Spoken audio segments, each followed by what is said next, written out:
are listening in on the line. So without further ado, Dave, it's all yours. All right.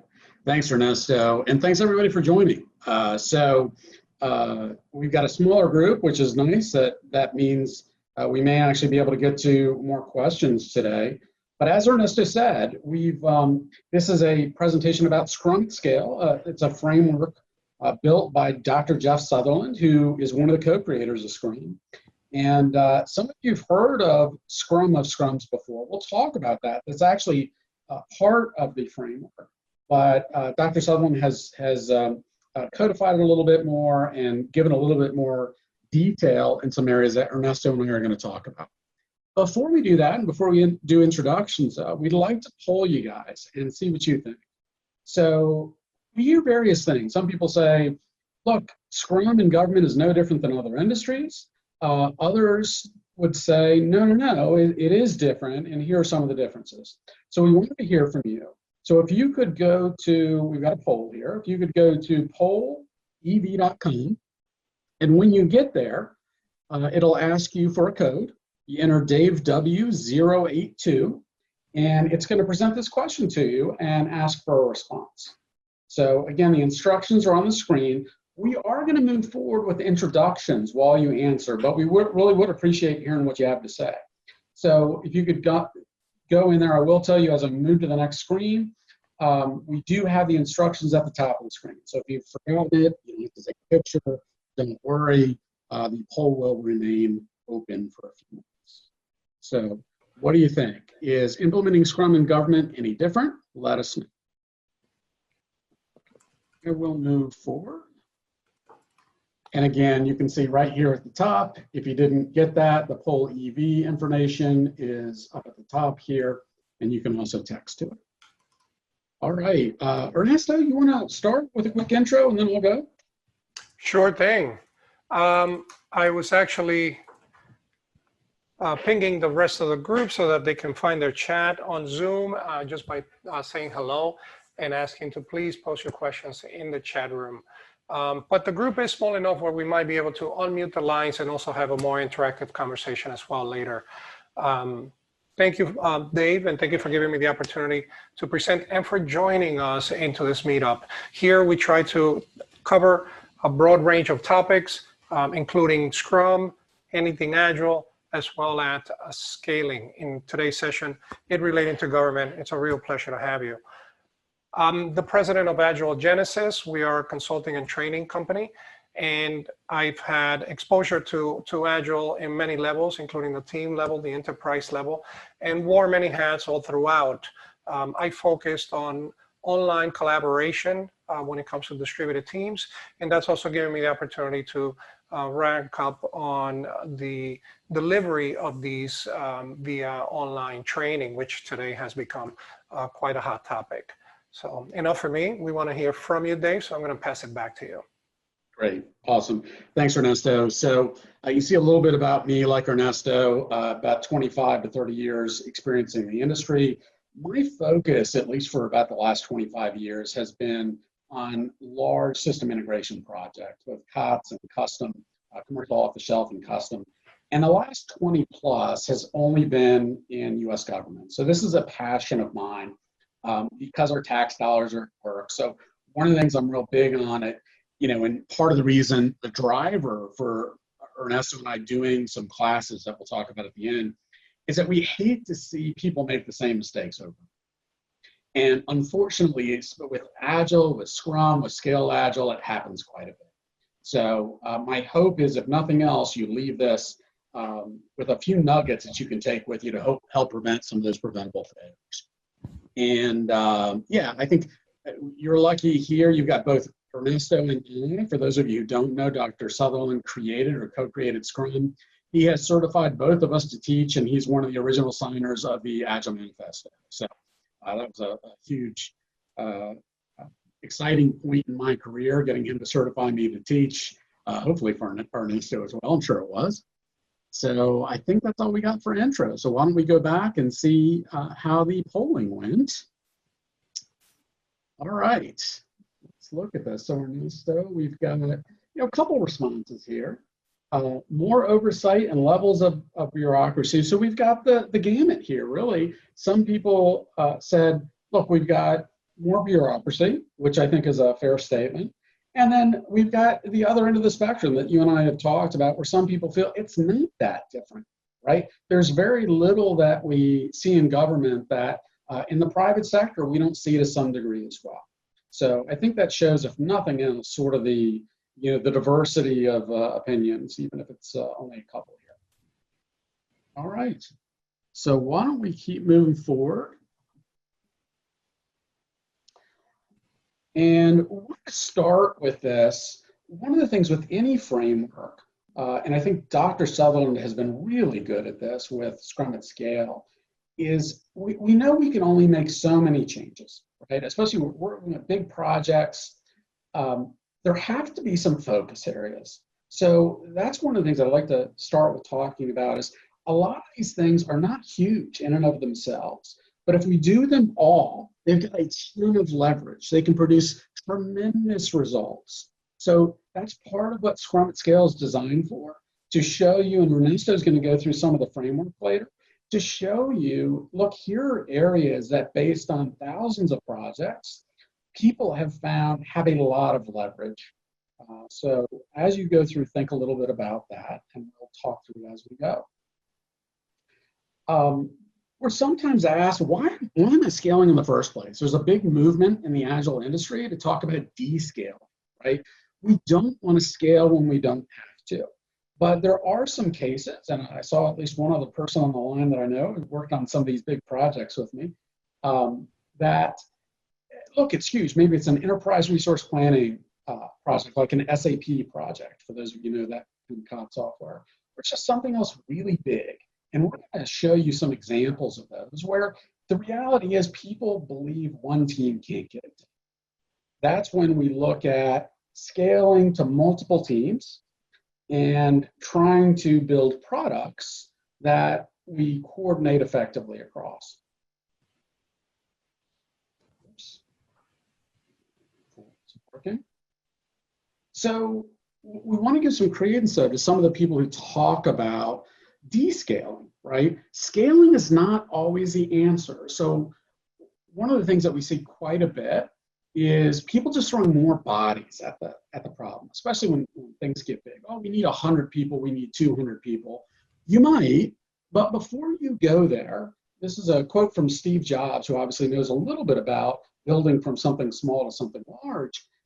There are some people, right? Before you look at scaling, look at your current teams. If you've got a single Scrum team and you want to do more, are you working effectively? And if you're not, that's one of the things Ernesto is going to talk about later. It's an area to start from, because if you get the A players, you can actually do a boatload more. And we've got some actual statistics to back this up. Steve Jobs, back when he said this, I don't know if he was aware, but we do have some statistics showing that the best coders can outperform some of the worst by 20 to 1. Okay. So there's orders of magnitude of improvements if you get the right people. So that's at least a place to start. Oops. I mentioned some examples of where just throwing bodies at the problem isn't a great solution. So we've got two from government right here.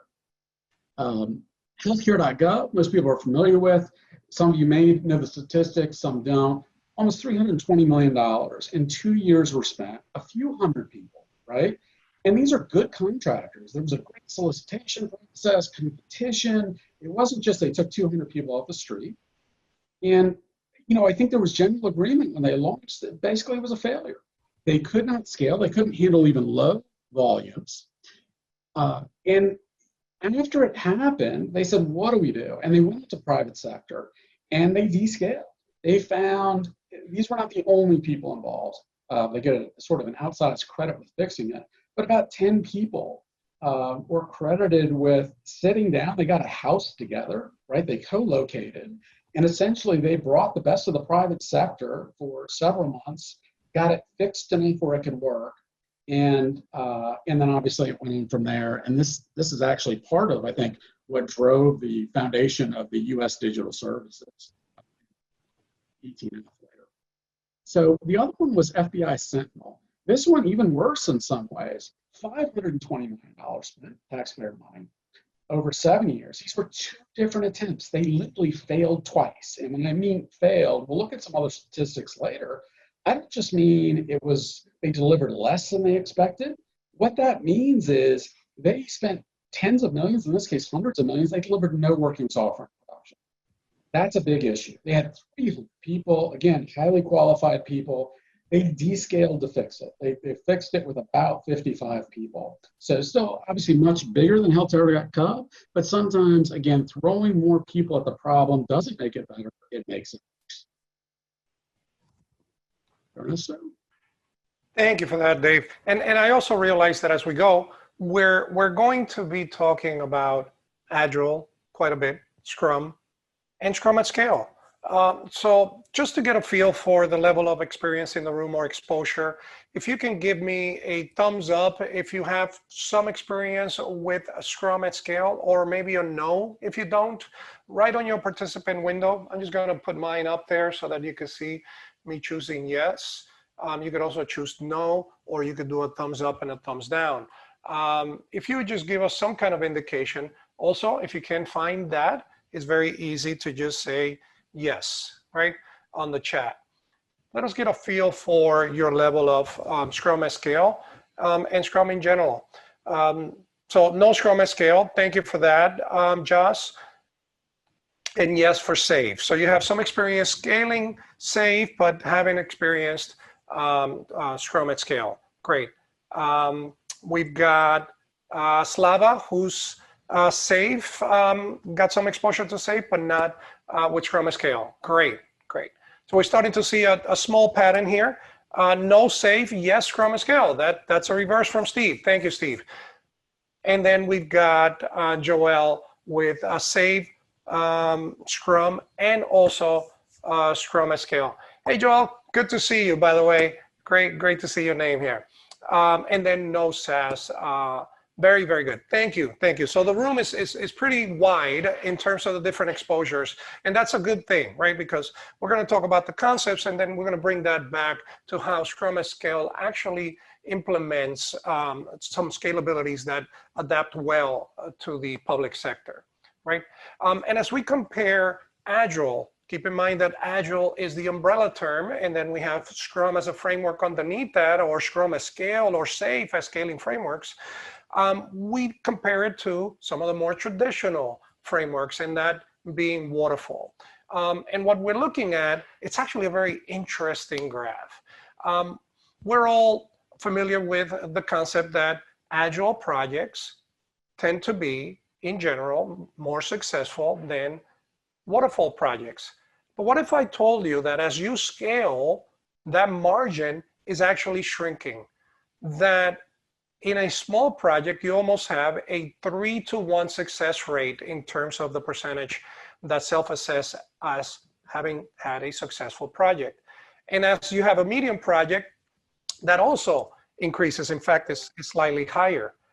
Oh, I'm sorry, that is double. Then when you look at the larger projects, that margin has shrunken a little further. So the larger the project goes, the less the mega success you have with Agile. And that's a statistics for us to be concerned about, right? Because it could potentially mean that if we are trying to implement Agile in a large organization, we're not going to see those 3x factors, 10x factors sometimes than we see in smaller team implementations. So keep that in mind as we go into the next slide, where we talk about the idea that one of the factors that makes Agile successful is this concept of decision latency being reduced. The fact that you have a available, decisive, and active product owner right near you, whether you're in a development team, whether you're a Scrum Master, the entire team itself is able to get together and make decisions that move them forward. It's a pivotal difference between how we used to work, where we communicated by documents or just threw things over the wall. In this case, the studies are showing, especially one from the Standish group, that it could be as much as a 4-hour difference that makes all the difference between a successful project and a failed project. So you see that projects that had a decision latency of 5 hours or more were actually 32% failed projects, whereas those projects that had an hour or less to make their decisions were at about a 9% in terms of failure. Their success rate went up to 58% compared to 18%. That's huge. And if you take anything for today, take away the idea that, hey, you need to organize your teams in a way that they are able to make decisions in a faster manner. And your product owner is the person who is responsible for representing the customer to shorten that decision-making time. That's in the case of prioritization and what gets billed. But it also applies from the Scrum Master side, and that is how we're working, how efficient we're working. So we're going to see those two concepts next or shortly. So the next slide is actually showing us how the idea that sometimes we might actually be very, very efficient. What is efficiency? Efficiency is productivity, right? It's the fact that we're very, very good at working together, and we could do this very fast, but we could still have a failed project, potentially. You might say, Ernesto, how's that possible? We're the best we could be as a team. Well, we might have built the wrong thing, and that's disastrous, right? That speaks to the point of effectiveness. How effective are we being as a team? And we need to keep an eye on both circles in order for us to have a successful product. So let's look at that from the perspective of Scrum Scale. In the next slide, we see that Scrum Scale is made up of two circles. It's essentially looking at the effectiveness and the efficiency of the work. I'm going to do something that might feel a little strange if you're not that familiar with Zoom, but all I'm doing here is just drawing on the board here. And this circle that we see on the right-hand side, this is the what, the effectiveness of the product. What are we building? What are our priorities? This is a product owner team of teams that scales linearly, almost fractal, in a way that allows those priorities to start at a point in time in the organization where executives have a significant exposure to what is being built, and that goes all the way to the team. It is not a top-down, it is a linear approach, and we're going to talk a little bit more about that shortly. On the left side, you have the concept of the Scrum Master team and the Scrum Master team of teams. This has a very, very similar pattern where the focus is different. In this case, they focus on the how. How are we working together? How efficient are we being? Notice that I drew two circles here to highlight this portion here, which essentially becomes a Venn diagram, right? This Venn diagram is the idea that in the middle, we're going to have those two circles join on a periodic basis, hopefully daily. And that happens because we're able to have the team level. Oop, I still have my eraser, sorry about that. We still have our team level coordination that happens on a daily basis, and that includes the product owner from each team and the Scrum Master from each team. We have our metrics to ensure that we're coming along as planned and that we can pivot if needed. And we have always our ear to the ground for how the customer is perceiving the product and what can we do to delight the customer further. Right? So that's a Scrum Scale in a very, very, very high level.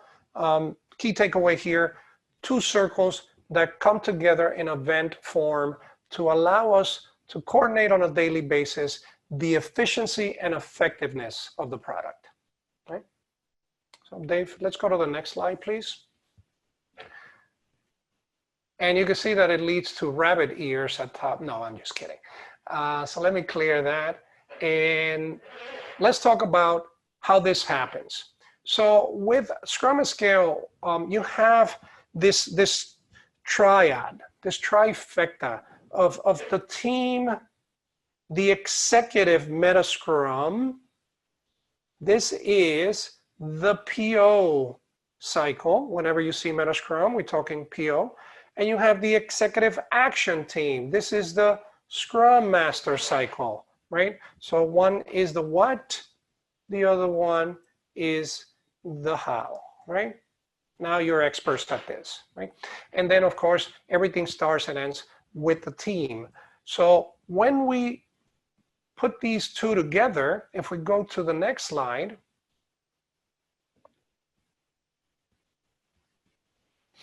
we see that it starts at the team level. Thank you, David. And David already talked about this idea of descaling, of putting the team at the center of our Agile everything. The idea that it's easier to scale productivity than it is to scale teams. So you want to make sure that you have the most out of your teams before you move into a scaling initiative or scaling transformation. Why is that? Well, David's having fun with the mouse, and we're seeing that when we go from a team that isn't as efficient, that is not being effective at what they're producing, what we have done is that we've actually amplified that problem throughout the organization. Now we don't have one problem. Instead, we've got 10 problems. We got 10 teams for doing bad Agile, doing Agile bud or Scrum bud, right? What is Scrum bud? Well, we do Scrum bud, we don't have dedicated roles. We do Scrum bud, we don't have retrospectives, right? We want to make sure that our team level execution is healthy so that we take all those benefits, we take the health and we amplify it throughout the organization, right? So if we go to the next slide, let's level knowledge. Let's talk about what this looks like, right? So Scrum, crash course, high level. It's made up of 3 roles, 5 ceremonies, and 3 artifacts. Many of you on the chat alluded that you have experience with some level of Scrum, maybe not Scrum Scale, but Scrum Scale simply scales pure Scrum. If you know Scrum, you know Scrum Scale. We just add some additional elements to ensure that we have that linear scalability, such as the executive action team and the executive meta Scrum that we talked about, right? So I'm not going to go through these. I think many of us are familiar with it, but it's very important that we're not Scrum budding before we go into scaling Scrum, okay? Oh, Dave, you might be on mute. I sure am, of course. So to what Ernesto talked about, we have to be very careful here, right? Some of us know we've got a huge problem in our industry where everybody now wants to say, we do that, we're Agile, we can, quote, do Scrum, we can even scale it for you. The challenge is, unfortunately, a lot of the people who are saying that don't have the right experience, haven't really done it before, right? So it's so bad that the Department of Defense published a paper that some of you may have heard of this. It's actually called Detecting Agile BS. That is the title of the paper, because they wanted it to be, I think, in your face, partially because it's such a big problem. And what's at stake in government is huge, right? We can't be slow when we're talking about defending our country. So they really do need people who put up or shut up, if you will. They need them to really understand agility and to be able to do it. So they actually put out some recommendations about how to identify what they call Agile BS. And we might quibble with a few of the recommendations, but overall, it's important because it shows the magnitude of the problem. And because we're a little slow to change sometimes in government, it gives you an idea of places where you can go wrong. And that's what we're going to talk about now. Some of you have probably heard of Scrum Fall, Water Scrum Fall, Scrum Butt, like Ernesto was just saying. It may look like this, it may look other ways, but the reality is as soon as you start saying, we're going to take Scrum, but we're going to do some kind of hybrid, you're probably more overlaying Agile terms or Scrum terms onto a waterfall program, and you just shouldn't expect to get the benefits. And it's a lot of times we want to, as consultants, we want to tell clients what they're here. Yes, we can do this easily. There's many things we can do easily, but we cannot take fundamental pieces of Scrum or Scrum at Scale, leave them in, and expect to get all the benefits. So what do people leave out?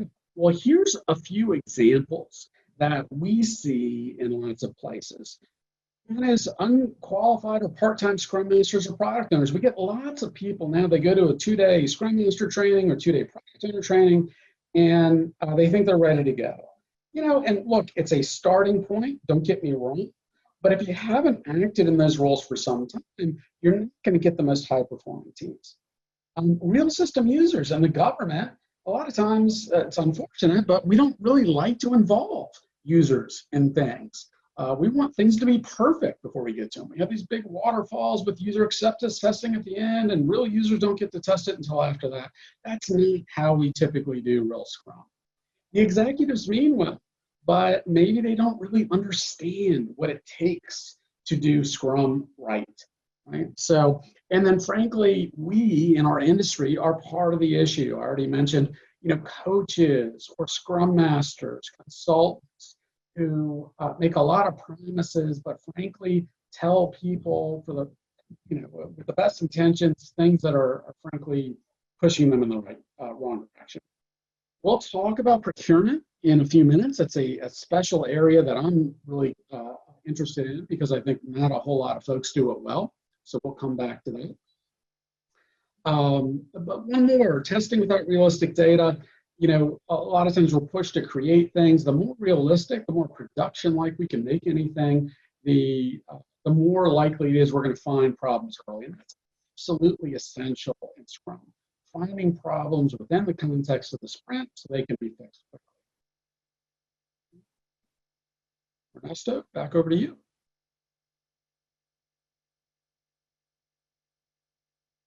Oops, I think now you're the one on mute, buddy. Turnabout. I always wanted to be like you, Dave. So as Dave mentioned, we need to be very cognizant of the people and the process. Those two particular categories are key to making this work because we're doing it in a magnified manner. The executive action team is a team that sits at the center of our Agile implementation, our Scrum Scale implementation.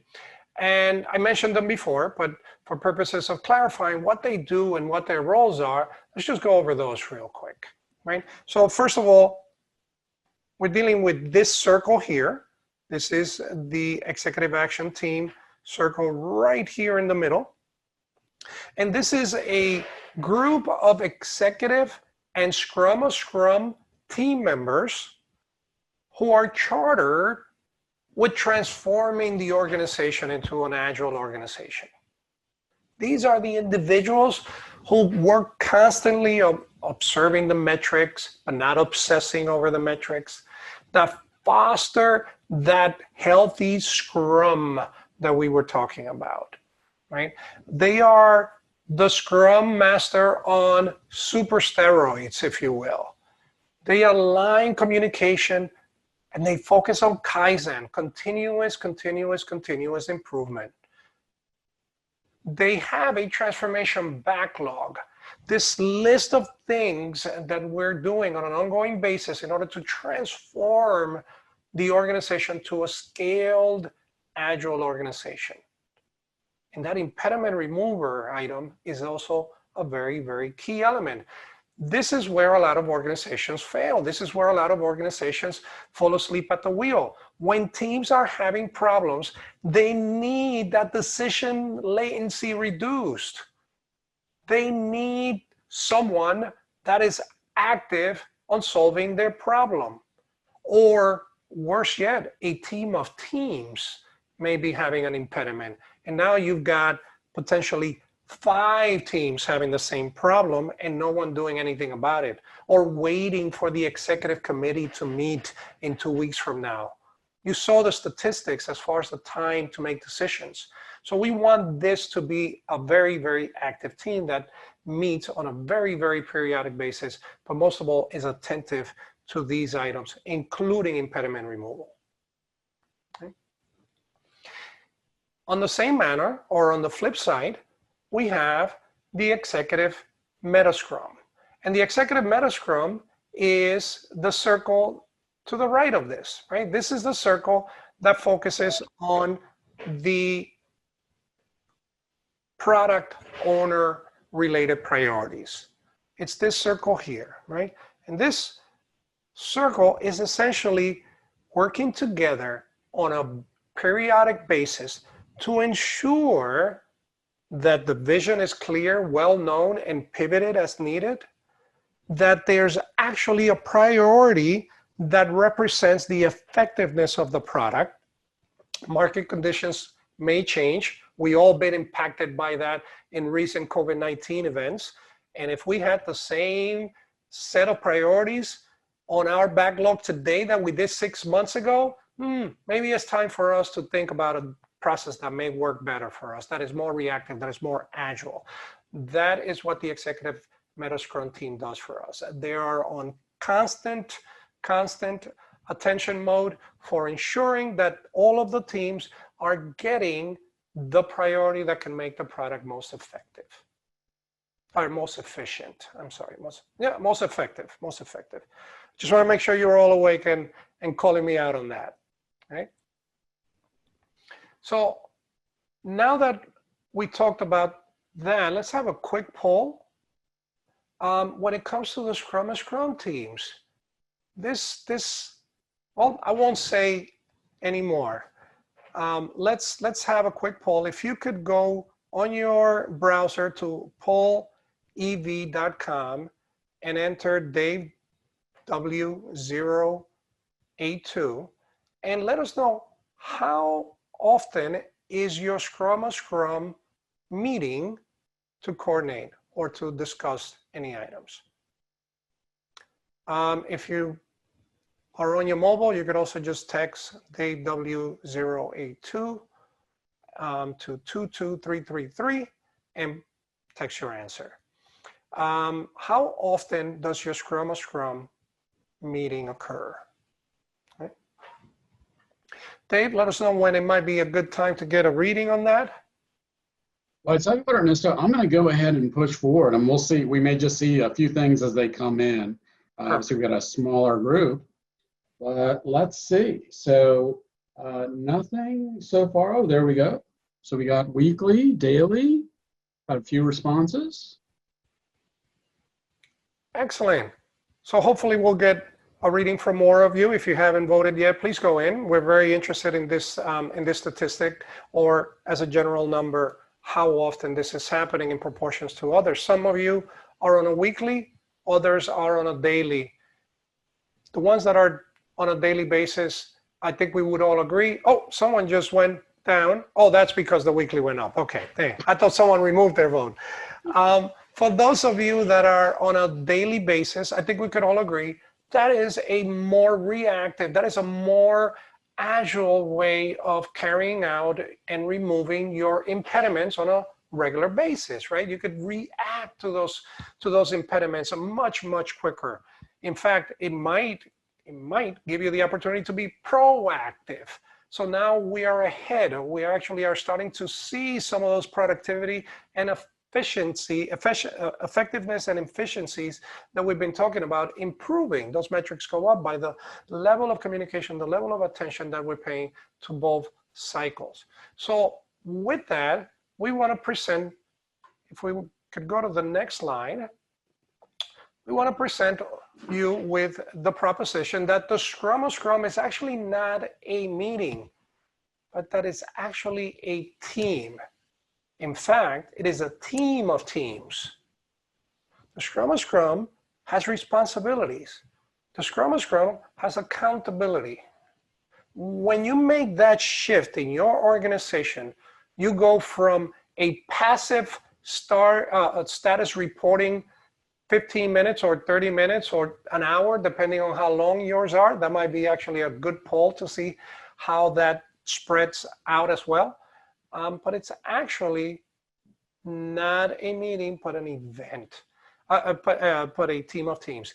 That team of teams that we call the Scrum of Scrum should meet on a daily basis in the scaled daily Scrum.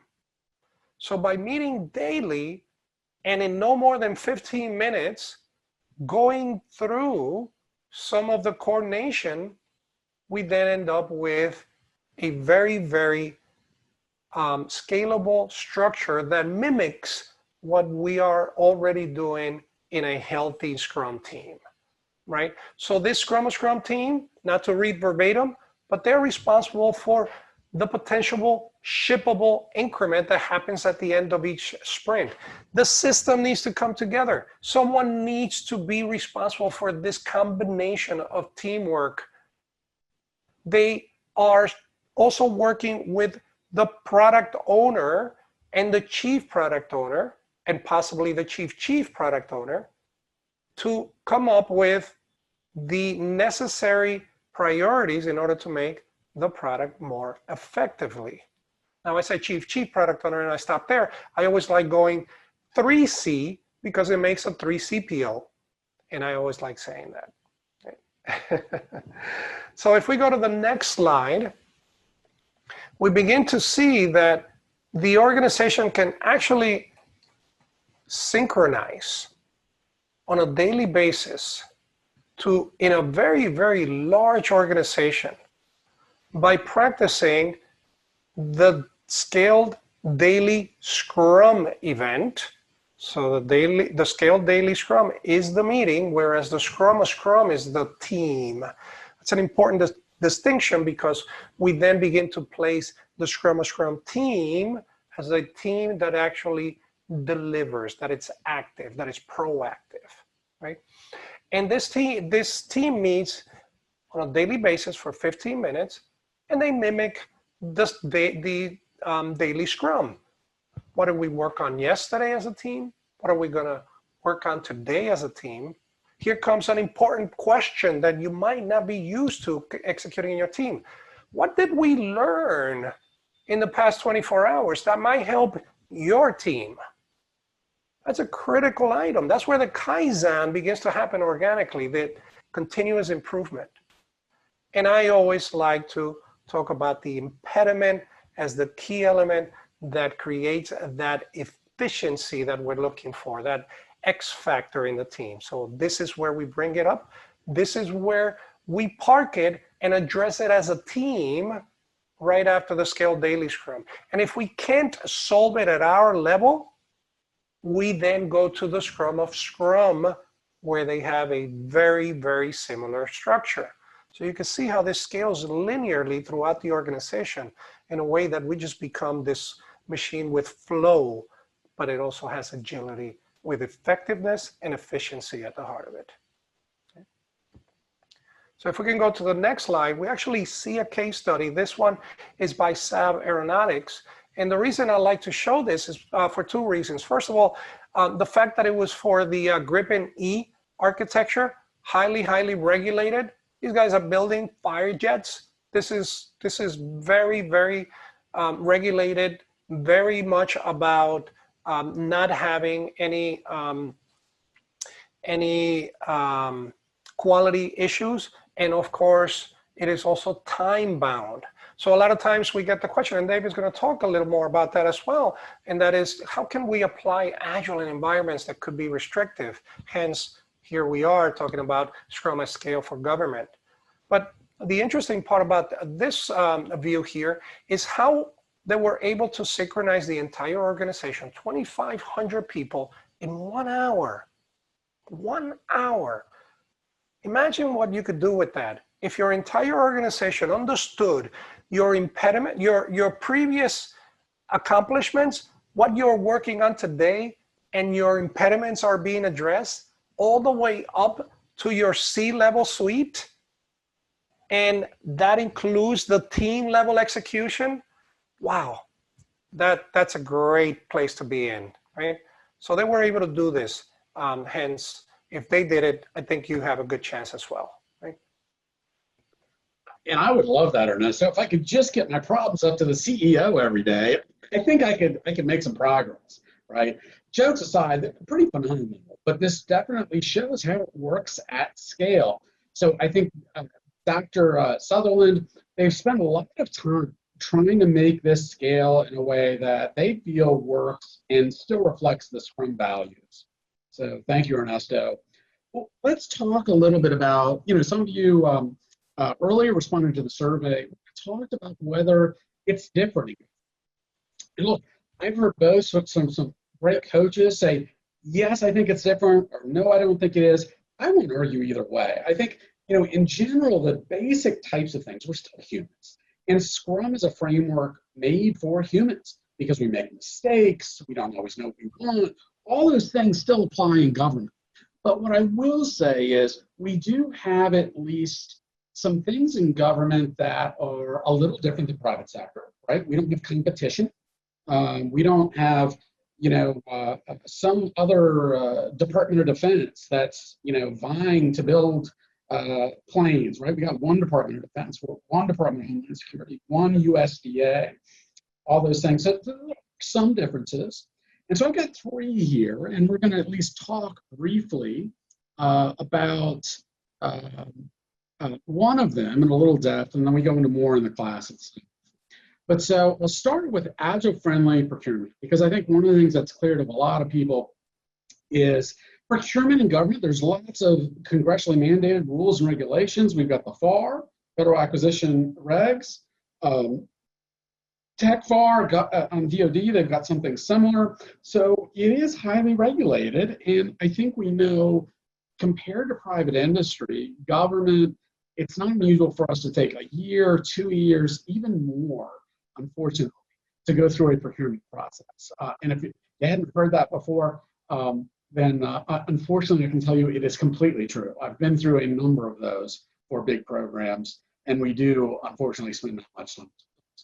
So let's talk a little bit about that first one. What's different? What would an agile-friendly procurement process? Well, first, actually, let me back up and talk about what's the problem with it. What we often see, I call the pixie dust approach to agile procurements. And what that means is, you can see Tinkerbell there, we liberally sprinkle the words agile, Scrum, and safe in acquisition documents. We take templates we've used with Waterfall before successfully, right? Work great there.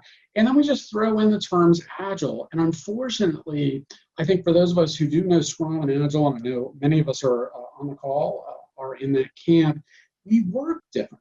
So just taking a Waterfall procurement and throwing the words Agile and Scrum in there isn't super helpful.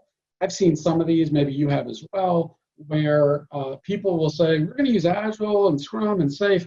And the next big thing is, but before you do anything, we need a design document where you're going to get signed off on that design before you can do anything else.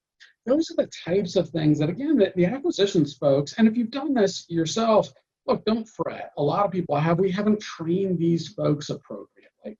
So this is a big change. We need to retrain an acquisition workforce on how to do this effectively. Because if you don't, and I'm part of 2 programs where we didn't do this effectively before we got started, we started in a more waterfall way, it is extremely challenging to recover. You have to go through the contracts, you have to change things, which is very, very messy, and frankly, the contractors may not have the right people on board to execute an effective agile approach. So this is one of those, you don't need a big upfront design, but you can do some little things to get it right from the start. A lot of people often ask, well, am I doing the pixie dust approach? So we have 7 signs. These are not the only signs. Again, if you're doing some of these, don't worry about it. Everybody does some. We need to train folks. But here are 7 signs you might be using the pixie dust approach to agile procurement. Sign number 1 is you've got a procurement document with 50+ mandated requirements. In good agility, we don't fix the requirements. We let those flow. We let the product owners help decide what gets done within our team. You've got evaluation criteria based on paper documents. So a lot of times in RFPs, you don't even meet the people that you're going to be working with.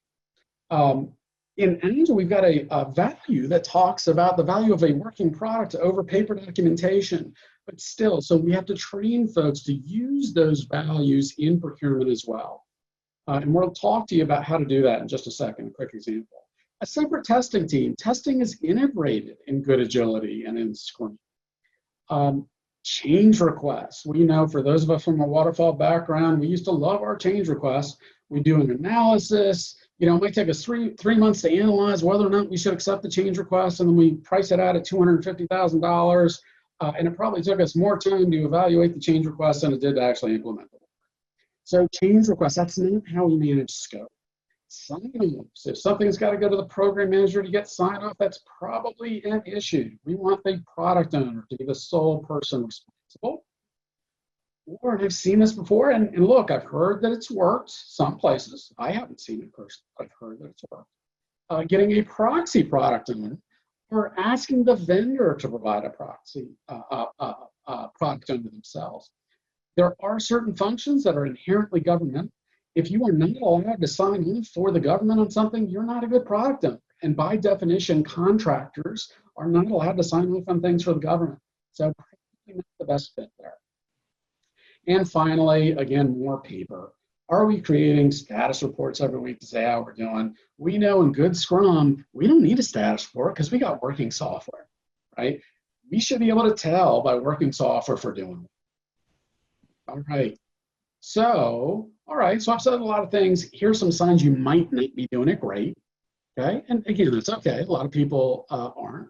So what do? It's okay to ask for help.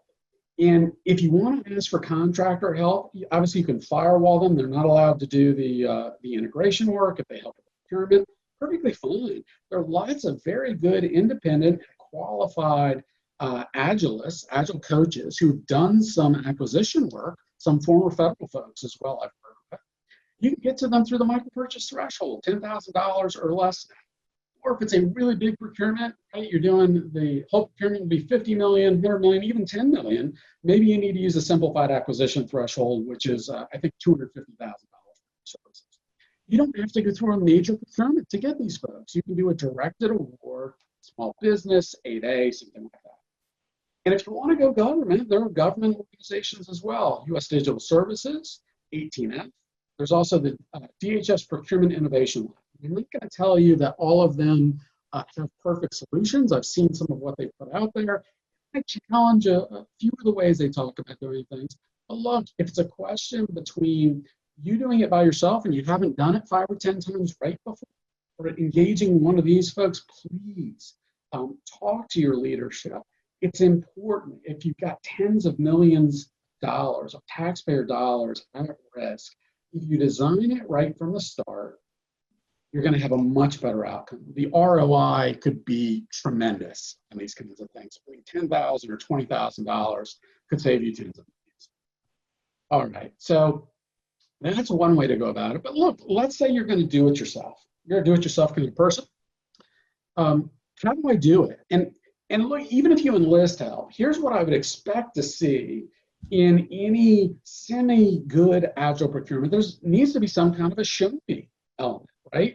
Scrum basically tells us, and Agile tells us, that look, as much as we want to be able to judge based on paper documents our progress, we can't. Humans, it just doesn't work well. So you need some kind of show me. And here's what that show me can look like. I just went through one of these with a vendor. So it absolutely is and can be done. You identify 5 to 10 vendors who you think might be capable, right? You can use the internet, Gartner, Forrester, just ask some staff involved. They should be able to tell you, here are some firms that you can find. You can find them by putting it at an RFI if you needed to. The RFI should be interested vendors, right? 1 page or less. Are they interested in participating? If you just give them a call, would they want to participate in essentially a 1-day build capability demo? They can come in, and that is a huge part of the procurement process. They come in, they build something in 1 day. You supply a product owner, again, hopefully a government person. They're all in one room. It could be a virtual room. They all get to hear the same thing from the product owner. and you build something in one day. It can be on paper, it can be with COTS software, it can be wireframes. What you get is a feel for the quality of the people that you're going to be working with in a way that's demonstrable and that you can actually evaluate. And speaking of evaluation, that's what we're going to do. Step 4 here, we use this to down select. Okay? So now we've got a small set of vendors, and at this point you can do a couple things. One, you can go the traditional procurement. Oh, you've at least done some level of qualification that is consistent with Agile values and principles, right? You've had them build something in front of you. Even better, do simplified acquisition to award up to 5 vendors at the same time. You don't have to use all of them. You can award, let's say, it could be up to 100,000 each, right? Let's say it's a big program, you're going to be spending 5 million. You award 500,000 of that, 100,000 to each vendor. Again, simplified acquisition, simpler rules. Then with that money, you have, let's say, 5 vendors, and they get a week now rather than a day to improve their designs. Essentially, again, they're all in one room, if you will, all hearing from the same product owner, and they get a chance to improve on their designs. By the end of that, really you've had a chance to work with these folks for over a week. You've seen what they can build. Select 1 or 2 people to stay. I can't say down and select, but that's essentially what it is. 1 or 2 people to stay, and then maybe give them 2 weeks. Over the next 2 weeks, they both get a chance to build. Again, same room, listen to the product owner. And at the end of that, now you have some battle-tested vendors. Choose one to continue with you. And there's a couple of things you can do. You either, now you award the larger contract to that battle-tested vendor. If for some reason that you find in 2-3 months they're not performing as you expected, you can fall back to your next best vendor who is still fairly well proven. That is, in a nutshell, a fairly agile way to go about a procurement. And again, obviously there's nuances with different types of products and hardware versus software, but the general thing is, if you're doing an agile procurement, it should be consistent with agile values and principles, and that means show me, don't tell me on a piece of paper you can do something. And I think, Ernesto, with that, we are at a good point for questions if we want to open up the floor.